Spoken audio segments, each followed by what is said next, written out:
Hello guys, welcome to the black box movie talks. ఇప్పుడు నేను Kanguva cinema చూసి అయితే వచ్చాను. మంచి ఎక్స్పెక్టేషన్స్ రిలీజ్ అయింది ఈరోజు కంగువా. బట్ ఏంటంటే ఆ ఎక్స్పెక్టేషన్స్కి అయితే రీచ్ కాకపోవచ్చు మూవీ అయితే. స్టార్టింగ్ ఇంట్రో చూసుకుంటే కనుక మనకి స్టార్టింగ్ నుంచి అంత ఎగ్జైట్మెంట్ ఉండదు మూవీ. ఫ్రాన్సిస్ క్యారెక్టర్ స్టార్ట్ అవుతుంది మనకి, చాలా చాలా ఇరిటేటింగ్గా రోతగా ఉంటుంది, రాడ్ అనిపించేసి సినిమా అన్నది. ఎప్పుడైతే మనకి కంగువా క్యారెక్టర్ వచ్చిందో something happy, something big is happening అనేది అనిపిస్తుంది. బట్ ఆ ట్రైబ్ కానీ ఆ కోణాల గురించి కానీ ఎస్టాబ్లిష్మెంట్ బాగున్నా సరే అంత ఎక్కదు జనాలకి. ఆ పేర్లు చాలా కన్ఫ్యూజన్లు ఉంటాయి, ఓవర్ యాక్షన్స్ ఎక్కువ ఉంటాయి, ట్రైబల్ పీపుల్.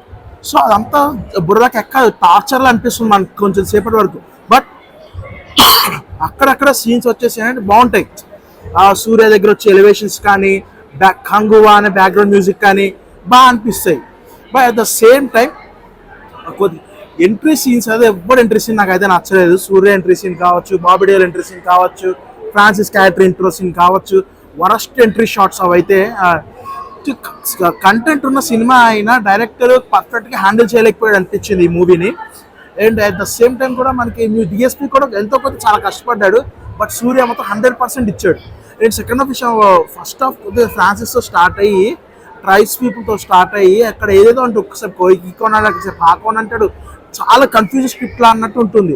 ఈ ఇంటర్వల్ దగ్గర మంచి హై ఇస్తున్నట్టు మంచి ఫైట్స్ అన్నట్టు పెట్టాడు. అండ్ సెకండ్ హాఫ్ వచ్చేసప్పటికి ఫస్ట్ హాఫ్ కంటే సెకండ్ హాఫ్ ఇంకా డేంజర్గా ఉంటుంది.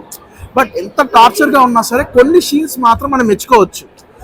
ఆ కొన్ని సీన్స్ అయితే చాలా అంటే చాలా బాగుంటాయి. అండ్ క్లైమాక్స్ పర్ఫెక్ట్ కేమియో ఉంటుంది. ఆ కేమియో అయితే సినిమా అంత ఎత్తు అయితే ఆ కేమియో ఒక్కటే ఒక ఎత్తు. ఆ కేమియో కోసం సినిమాకి వెళ్ళొచ్చు. ఆ ఒక్క కేమియో కోసం ముందంతా టార్చర్ భరించాల్సి వస్తుంది. క్లైమాక్స్ ఒక ప్లస్ పాయింట్. దీని కంగువా పార్ట్ 2 అంటున్నారు. ఈ ఫస్ట్ పార్ట్లో కానీ ఏవైతే మిస్టేక్స్ ఉన్నాయో, టార్చర్లు అనిపించాయో అది అవాయిడ్ చేసి పార్ట్ 2 తీస్తే కనుక చాలా అంటే చాలా బాగుంటుంది. సూర్య కానీ, బాబీ డియోల్ కానీ, దిశా పటాని కానీ అందరు క్యారెక్టర్స్ ఉన్నా మొత్తం 100% సూర్యనే ఇచ్చాడు. ప్రతి ఒక్క అంటే మనకి సూర్యనే కనిపిస్తుంది సినిమా అంత వన్ మ్యాన్ షో అన్నట్టు. అది కూడా కొన్ని సీన్స్లో ఆ అరుపులు, ఆ టార్చర్లు కొద్దిగా ఎమోషన్ అనేది పర్ఫెక్ట్గా వర్కౌట్ కాలేదు. నేను దీనికి ఇచ్చే రేటింగ్ 2/5. మీరు కనుక సినిమా చూస్తుంటే మీకే అనిపించిందో కామెంట్లో పెట్టేసేయండి. అలాగే లైక్, షేరు, సబ్స్క్రైబ్ మర్చిపోకండి. Thank you guys.